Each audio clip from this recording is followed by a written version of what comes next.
This is CG Ruthless Sports. I will be brutally honest. Ain't nothing but being brutally honest. Coming at you with another video.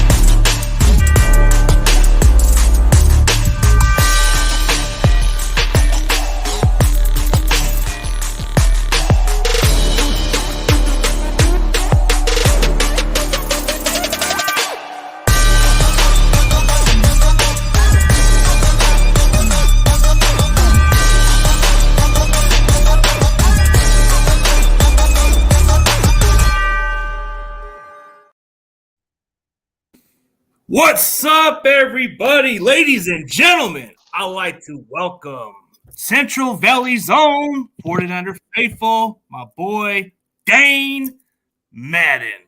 What's up, everybody? Welcome to the show, bro. Thank you. Thank you for having me. I appreciate this.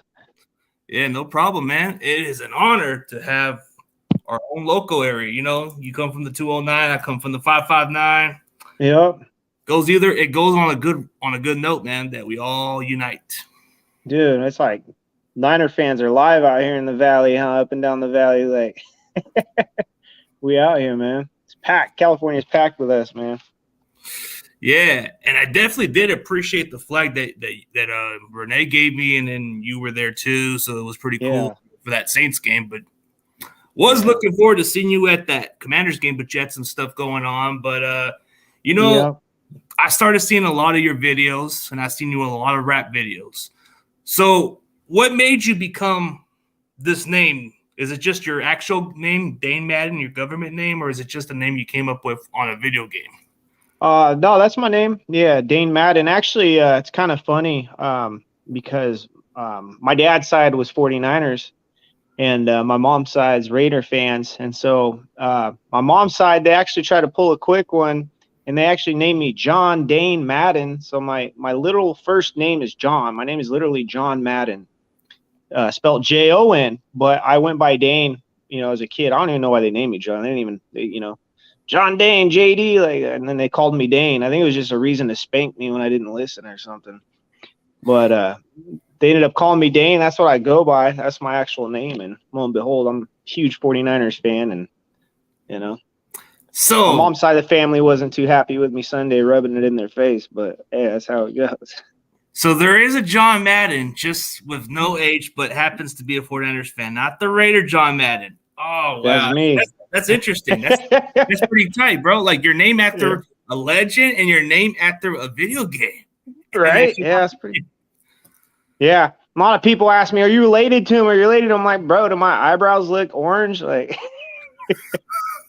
if I was, man, I think I'd have a little bit more money by now. If that was Uncle John, you know what I mean? But it's cool. It's cool to be affiliated with football, to be doing what I do with my last name, and it's a good last name to have, and I try to represent it the best I can, I mean, you represent the name the right way, even though it's the opposite team. But Madden's football, though. You know what I mean? Madden's football, And I own a moving company, too, and it's actually all Madden Moving. Ooh. And I've had that company for like 10 years. So people, when they order my company, you know what I mean? I show up, and a lot of people are like, dude, I ordered it because I love football. Like, oh, yeah. So, and they're like, I'm a Raider fan. I'm like, oh, I just dropped your stuff. Sorry about that. Hey, but everybody's getting mistaken by the name now because you said that's your actual name, John Dane Madden. So it's like, I can see. I've never went by John. It's always been Dane, and ever since I was in first grade, I've had to correct every single teacher. You know what I mean? And then the kids, I didn't even want the kids to find out my name was John Madden. Because I was always getting teased. Oh, John Madden, But hey, I guess Dane's like your own name, man. So that I can respect that. So it's like, where I come from in the school, man, they always had to get the wrong name. So I'm always like saying, nah, you're talking about the other guy. Yeah. And then they get the wrong one. I'm like, okay, just call me CG, man. What the Yeah. All right. Because there's like too many of my names. And, like I get a lot of mistaken for the same name. And I'm like, you're talking about the other guy. And it's just like funny ever since. But what really made you into a fan? Because you said your mom was a Raider and your dad was a Niner, right? Yeah. Well, I mean, always got to go with dad's team. He was always the one watching football, But yeah, I'm just born into it. My dad, huge 49ers fan, and went through the rough times. And then, my uncle, he was he's a big 49er fan too. I brought him to Levi Stadium, just the other day. He got to witness, pretty good game. And then, my uncle actually, he went to Kezar back in 1970 to watch some football 49ers, play. So I got to take him out to the 49ers game a couple weeks ago, and he enjoyed first time seeing Levi Stadium, so he was real excited about that, about 3 weeks ago. So that was a good one to go to. And yeah, just being born into it. And, of course it's California, so it's always been Niners or Raiders, you know what I mean? One or the other. Around, and I had to go with the right team, man. I had to go with the right team. So Madden for the 49ers right here. Hey, I guess that's the Madden I want to roll with, man. I don't know about the other Madden, but he's a legend. But I'd rather roll with this Madden. Yes, sir. Yeah.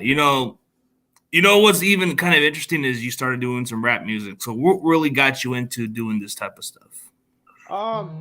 So I oh, you lost. No, I'm right here. Sorry, you lost me for a minute. You got me? Yeah, I got you. Okay. Yeah. So what had got me into the to the music industry itself was actually I used to do stand-up comedy. So I was a comedian for quite some time. About 15 years ago going on, I did some shows for Shaquille O'Neal Comedy Jam Tour, open up for Eddie Griffin, Ari Spears. You're from Fresno. I did Save Mart Center right there, open up for a concert, Bobby Brown and New Edition, in front of about 8,000 people. So I was real affiliated with the entertainment business.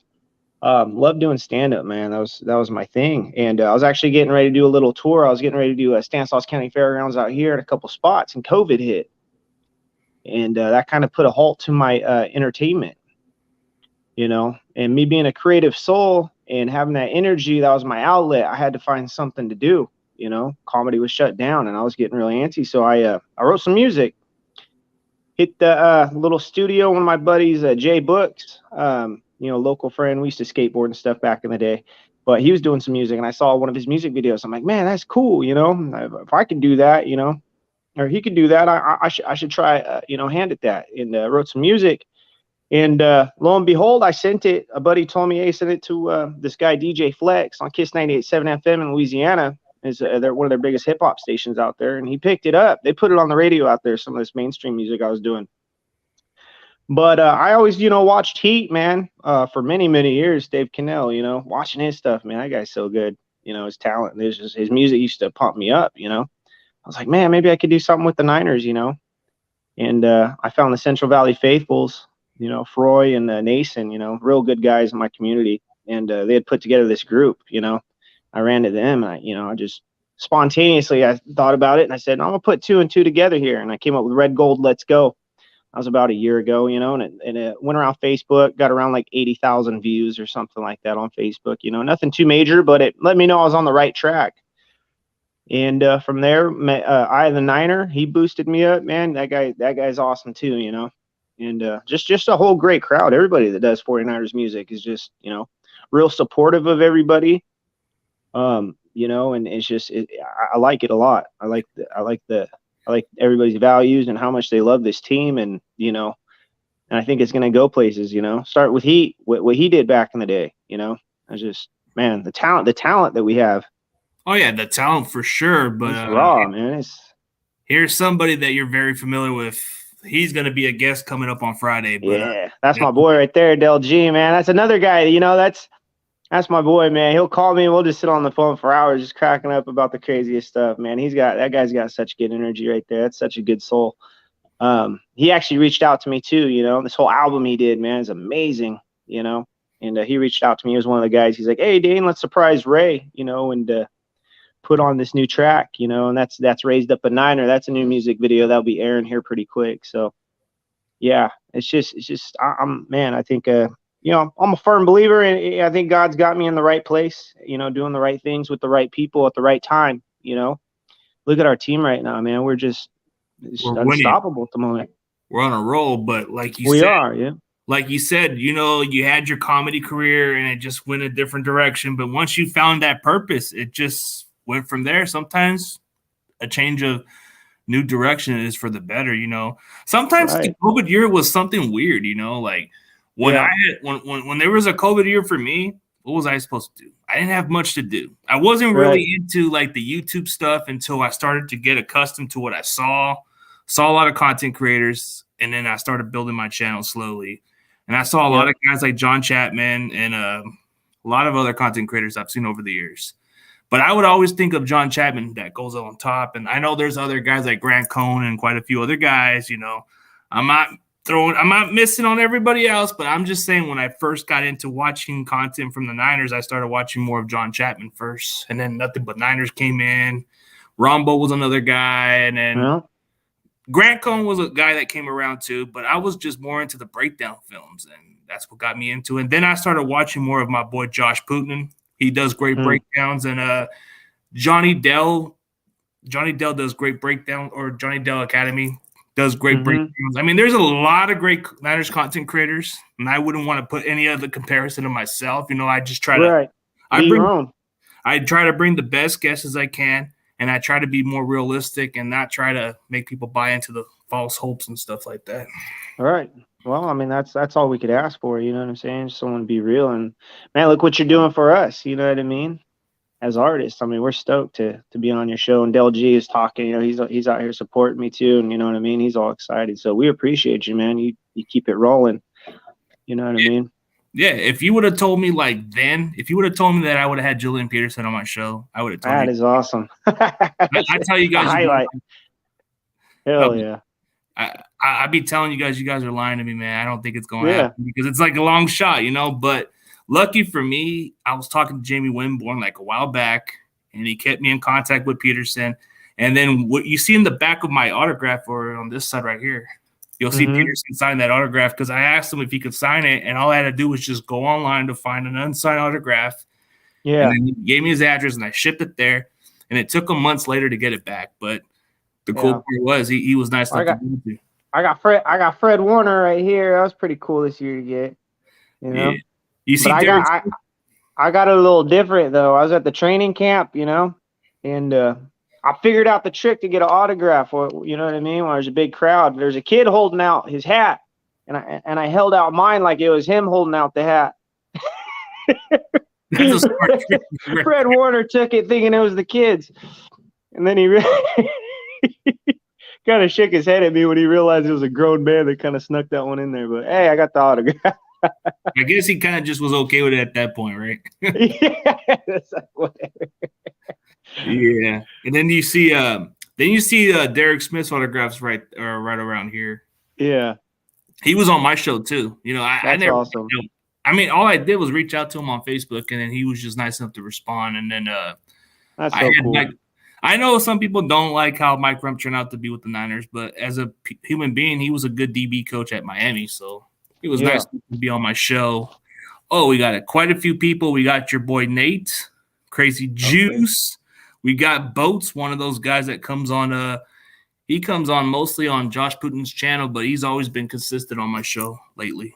Very good dude. I mean, a lot of the faithfuls, man. Like, you can tell how we travel well on the road than we do at home. Like, have you noticed how when we play on these road games, bro, they just play like they just go out there. Yep, get it done. Well, I mean, last year the playoffs, you know what I mean? We had to hit the road, you know what I mean? And I think we just got that mentality, man.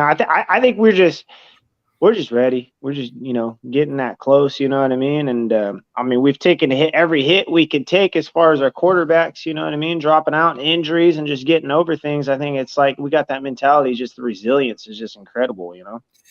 Yeah, speaking of this season, man, like a lot of teams that go through quarterback injuries, their season's over.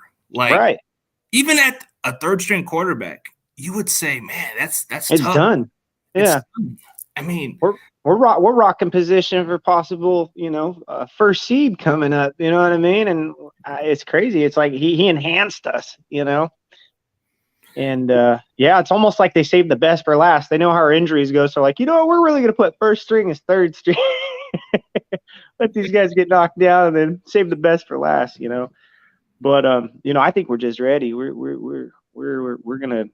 I think this is gonna be it, man. I think this is our season, most definitely. That's how I feel every year, but I really feel it in the air this year. I think we got that run game.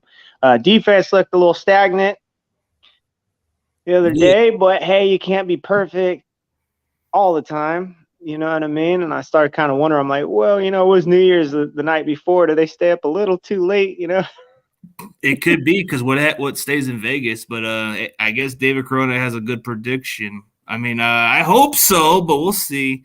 I mean, we can't overlook everybody. We just saw what the Raiders did. I mean, to be realistic about it, I think everybody was overlooking the Raiders. Like they've been in 10 close games, or what is it? Right. 12? They haven't lost by a lot. Those easily could have went the other way, and they'd be, outside of the Saints game, they did play a lot of close games. Even the Chiefs. Mm-hmm. Out of all people, the Chiefs, they actually they almost were able to ding in that field goal on them at the end. I remember that. Yeah. So yeah, it's you can't sleep on anybody, and I hope that it was a lesson learned. You know what I mean? But hey, we got the W. We still got that second seed, and looking forward to Arizona this weekend, and hopefully get that number 1 seed and get that well-deserved week off. Yeah. I would have to agree with Del G on this one because there wasn't enough film on Stidham, even though he played very limited with New England, but you didn't see much of starting experience, just like how the lead's trying to figure out Brock Purdy. The moment he played, I don't think the Dolphins had any idea who he was, and he just came in there and just lit it up. Then fresh too. You got to think about that. A lot of these guys. I mean, we're in the fourth quarter of the season. You know what I mean? A lot of these guys are tired, and this guy comes in fresh. No bruises or bumps or lumps, and coming out there slinging it. I think at the time, like if he were to play earlier, I think he wouldn't have been ready then because he needed to learn. He needed to at least try to have some matchups against a great defense. And I think the more he prepared against that great defense for 13 weeks, he started to get the mental reps of it. And then when we saw everybody wanted to see what he can do against the Bucs, and then they wanted to see what he could do on a short week on a road game, and he passed with flying colors. And then they wanted to see what he can do from coming from behind. We saw that. Now we're starting to see. Now the confidence is feeling great with Brock Purdy. Yeah, it's really rare to go from a third string quarterback. Like if you're going from a third string quarterback, you're just hoping that it's some miracle that this season just keeps continue on. Right. Like no disrespect to Jimmy Garoppolo, he was there. He helped this team go on a flow. But with Brock Purdy, I think he just gives us more of a different dynamic than we've seen with Jimmy. Jimmy was most definitely like he can move outside the pocket a little bit, and I mean, he'll pick up the first yard too. The first down if you leave that gap open. You know what I mean? He's not scared to run, and he knows where he's at on the field. You know what I mean? Instead of just tucking and taking the sack, he'll spin out and throw the ball away. You know what I mean? And yeah, he's definitely got that vision. There's a couple plays, you know what I mean, in the opening drive. When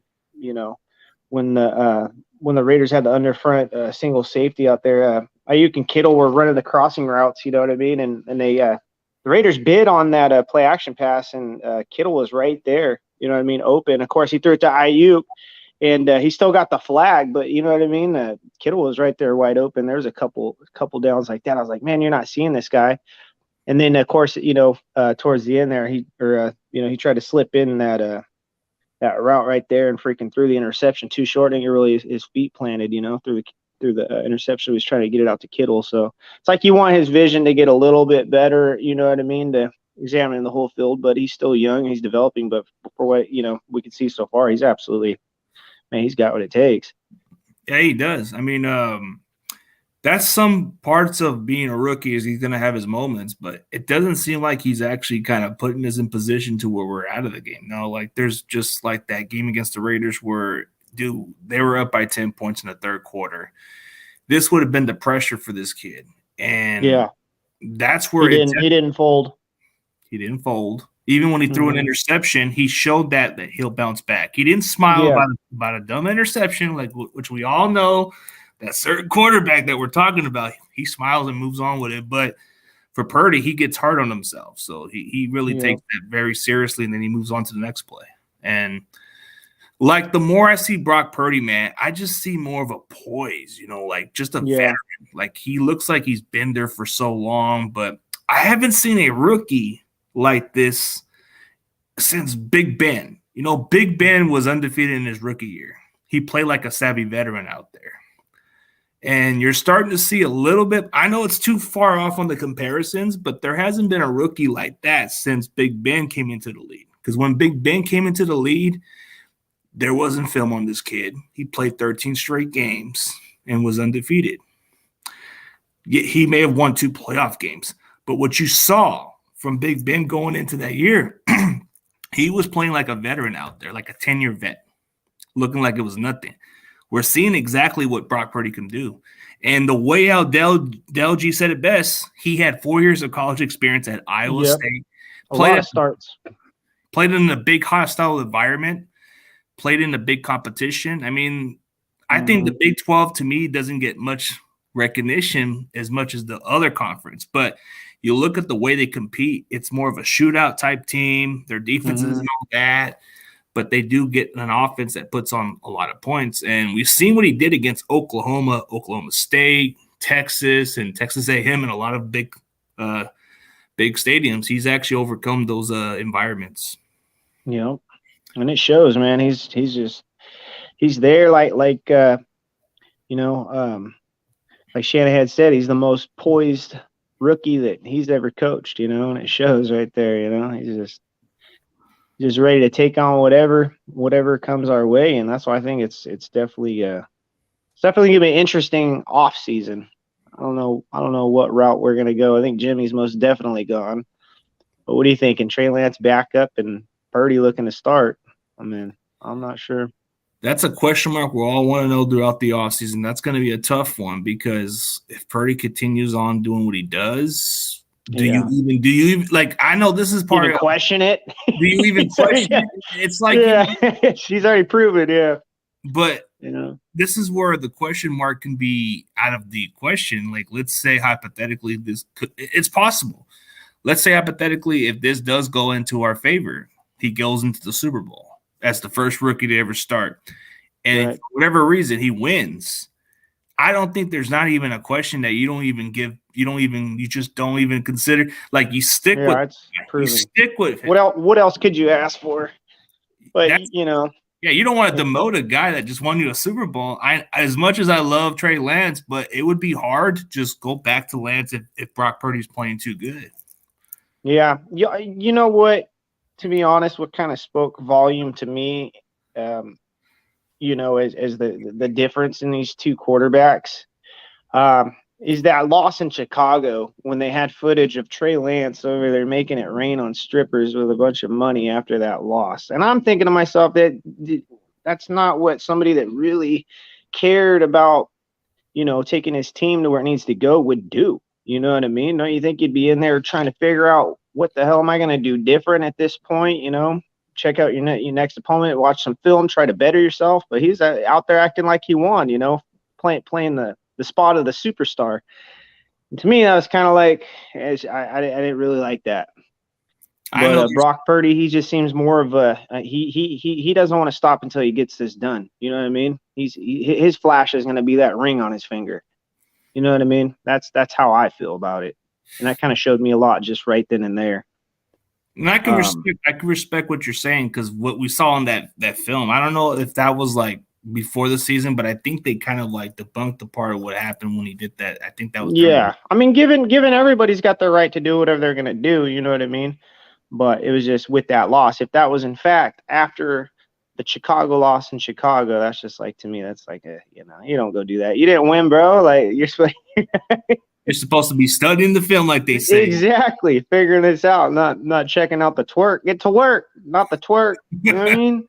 I know everybody was giving that dude a hard time after they saw that video, and I'm like, and then somebody did all their research and said that had to be during the offseason. It couldn't be. Well, I mean, if that's the case, I know how things get misconstrued, and I'm not, he's a young kid. I get it. But to me, it's just like, this is the grown man football club. These guys are ready to win. You know what I mean? This isn't college. This is, you know what I mean? These boys been fighting hard for many years to get to this championship and take home that 6th Lombardi. And you know what I mean? And we need a man to step up in the position of quarterback, lead these guys. And Brock Purdy seems to fill those shoes a little bit better.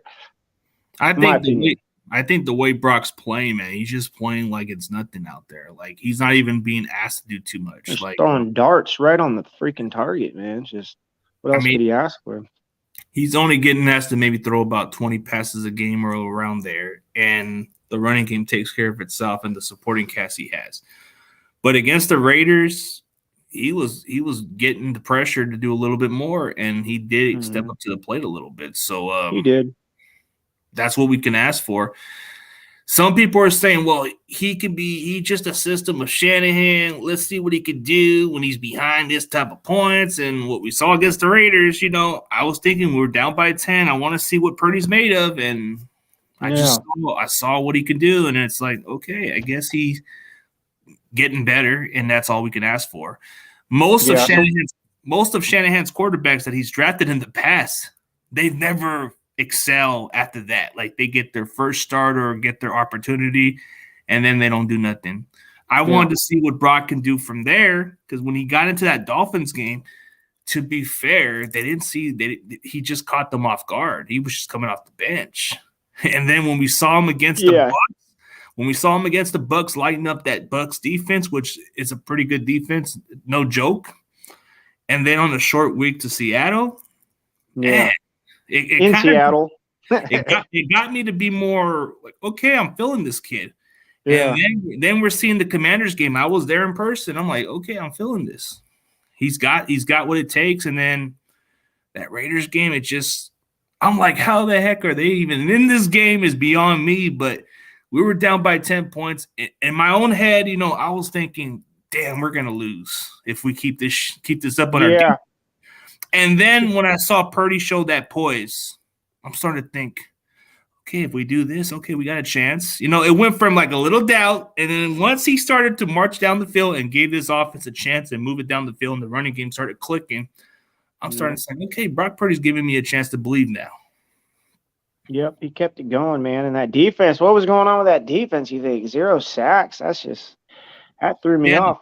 They did have the pressures, even though it doesn't like – I know it's terrible. We didn't get the sacks, but the pressures is what made the difference. When Bosa made that final pressure on Stidham, that was the game-winning interception that went into our favor. Yeah, Gibson. Yeah.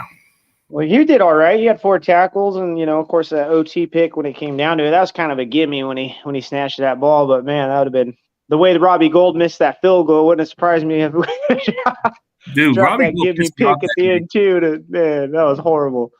What was your reaction when he missed that 41-yarder? Were you so pissed, like, God damn? Well, it wasn't my TV, so I couldn't break it when I was watching. So I had to hold my P's and Q's. And my girl, she's a Cowboys fan, so I looked over. She had a smirk on her face. So in that reaction, you would have broke the TV or not? Nah, I wouldn't have broke the TV. But not yet. We still had overtime. No, I wouldn't break anything, but it's just you have. I mean, this game, even though we're going to the playoffs, you just know the trash talk that you're going to deal with from the Raider fans around here. You know what I mean? Just from losing that one game, they got nothing else to lose. It's just that was their Super Bowl. You know what I mean? And in your mind, it's already a green check mark. It's already a W on the schedule.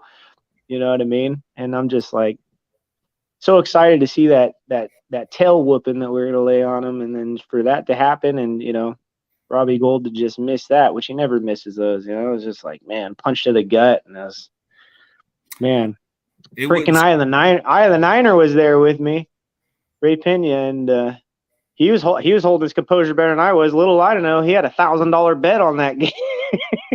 The Niners were gonna like the game. Oh wow! So he got his with a coworker. Yeah, he had bet a coworker $1,000, and he didn't tell anybody until I don't think he told his wife until he. So for Eye of the Niner, he won $1,000 then. He got $1,000, yeah. But yeah, that was a good icing on the cake. He finally tells her at the end, he says, "Babe, we could eat now." He sent $1,000.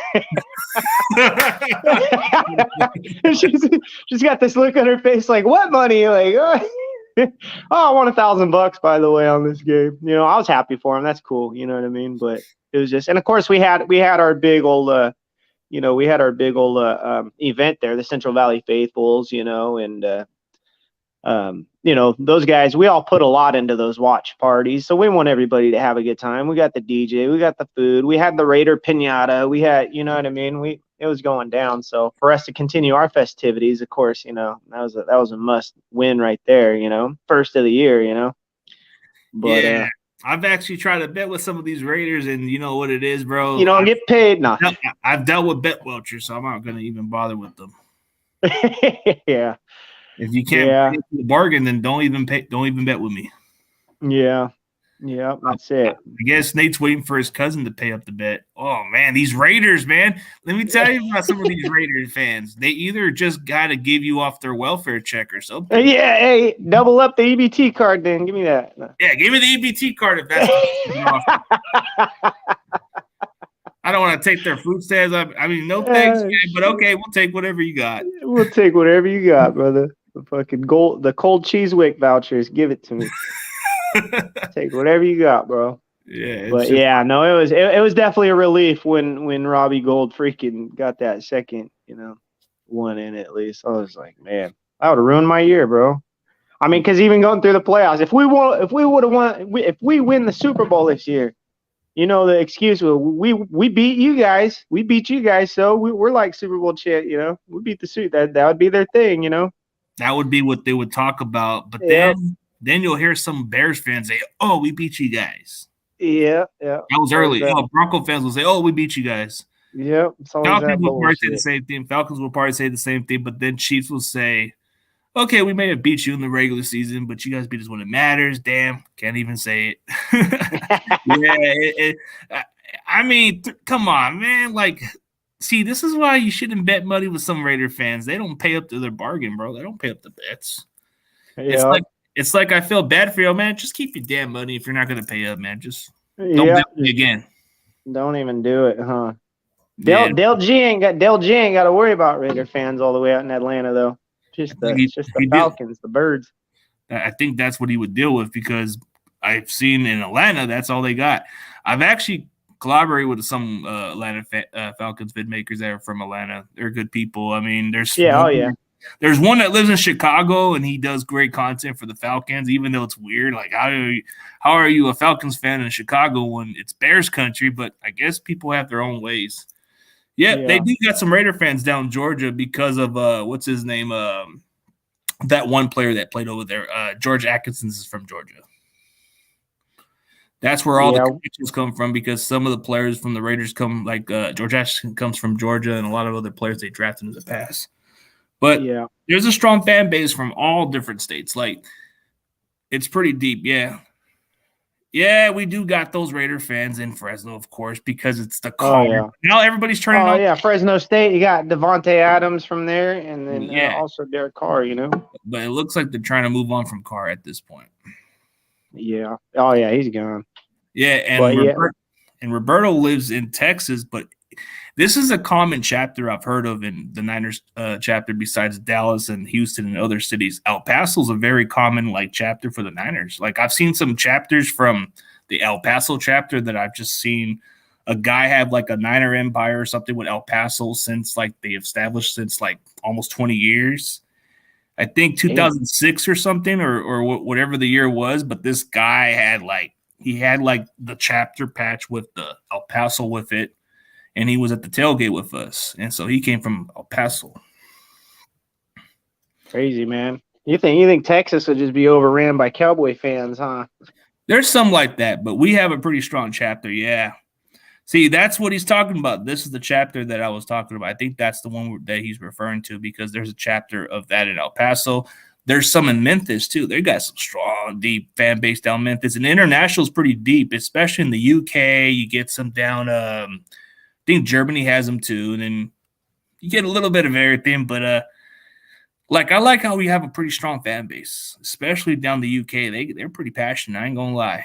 I see a lot of these UK fans. They come around, dude. They show a lot of pride, bro. It's just it's crazy. I had to cut through Texas a while back to to go do a move, with my moving company. Kid you not, every hotel we stopped at, the bar of soap was covered with Dallas Cowboys paper wrapping. Every single hotel had Dallas Cowboy soap. Needless to say, I was a stinky mofo that trip. I just didn't even shower. I was like, forget about it then. You know what I mean? Does anybody ever tell you you look like James Ellsworth? No. The wrestler. You look like you're like him, but more bulkier than him. Oh, really? Is that a good thing or a bad thing? I don't know about a good thing, but it's just like you got that little look, like you got that face look like him, but kind of like in a better look fashion, but more like if he was more built like you. I'll have to show you that picture just so you can get a good understanding of what I'm saying. Yeah. Yeah, it's just a funny reference, like you say you like comedy. So I'm thinking since you do comedy, maybe you take a good joke out of that James Ellsworth guy. Maybe if I knew what he looked like. I don't know. Do you watch wrestling or not? I mean, I remember the Ultimate Warrior. I remember the old guys back in the day. Yeah. I didn't, watch no WWF stuff, but back in the day, Hulk Hogan, of course, Ultimate Warrior, Andre the Giant, my brothers were always a lot older than me. They'd always check out those guys, but yeah, well, I haven't seen wrestling for a minute. Well, we'll say hello to the Raider fan. See, he's a good sport, so he's a good dude. Who's that? Raphael. He's a Raiders fan. He's out here? He's not gonna come as like most of these other Raider fans that come as sore losers. No, he comes with class, like most of them would eventually, Yeah. I think I'm starting to see a lot of these Raider fans actually kind of showing some little respect at this point because even though what else can you do? they can't really show nothing, they can't really say it, but they're saying, "Oh, this team is built like what they are." I think our defense was sleeping that day. I guess we'll see. Yeah, like I said, I think how often are these guys, New Year's Eve at Las Vegas? Steven staying up a little late. All the noise. Vegas ain't quiet on New Year's. I'll tell you that. I don't know how you get any sleep. I've been to Vegas a couple times. Just regular any time of the year, and it's freaking popping, man. You can't hardly sleep. Yeah, hey, he even said it was a good game, so that's what I'm saying. It was a battle. It was a hell of a game. It was a hell of a game. Hats off to them with Jarrett Stidham. I don't know if he's going to be the answer, but he looked like he played like a franchise out there. You think Tom Brady's really going to head out there? I don't know about that. That just seems like it's not a long-term answer. Like maybe Jimmy Garoppolo, because McDaniel knows him, and it wouldn't be too much of a short-term answer. You can get him as your bridge quarterback and go draft your quarterback, or you can just have him and Garoppolo and Stidham just compete for the starting job. Let Jimmy earn that spot at this point. Yeah. Exactly. And see what he can do. I mean, Stidham kind of put on some good film against a great defense, so it wouldn't be a bad idea just to bring in Garoppolo. Why would you want to bring Brady? He's already at this point of his career. Like, how long could this guy play? Bring him there to die. Bring it to where he retires? I don't know, dude. Like, he knows McDaniel, so it does kind of make a simple transition for him, but at this point, it just wouldn't look right, It looked great on TV. Everything looked great on TV. The way we played it looked great, but we looked like sloppy on defense. I think there's a lot of work on our defense. But as far as what goes on from here on out, bro, I know you probably have very little time and definitely appreciate you on the show, bro. Maybe down the road, if you got extra time, maybe we can go a little longer because I know you have some stuff to do. But can you tell everybody where they can find you on your social media platform and tell them what you do? Yeah, of course, man. We're all, all over Spotify, YouTube, Apple Music, iTunes, basically any major platforms, just check me out, Dane Madden. Also my stand-ups on there too, with Eddie Griffin. If you guys want to laugh at some stuff, I got a show on there in front of about 1,000 people over at Bob Hope Theater in Stockton. But yeah, I'm just, all over, new album with Del G. That one's out. And, I want to just thank everybody that's included me, that's gotten me to this point, especially you two, CG. But, I, the Niner, like I said, Ruben and Rudy from 408 Swag, man, they're always at Green Lot 1 doing their thing, and they put a lot of us entertainers out there to do our thing, without these major tailgaters, man. It's like, we wouldn't really be live and popping like we are. These guys really do a lot in the back areas just to make sure that we get out there and get the exposure we need. Of course, 49er dude, Dale G, Barrett's 49ers playlist and Spotify, 49ers tailgate for going out there and covering everybody, you know what I mean, and doing their thing.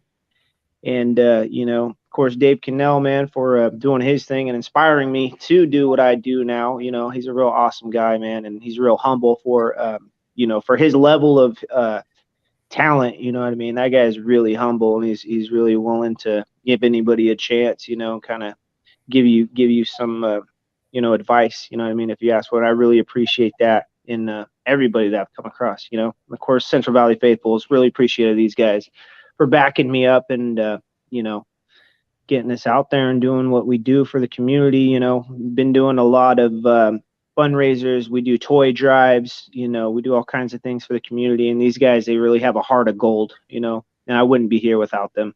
So I really want to thank my club as well. And anybody else and everybody else that gives a chance to listen to my music, man, I really appreciate you.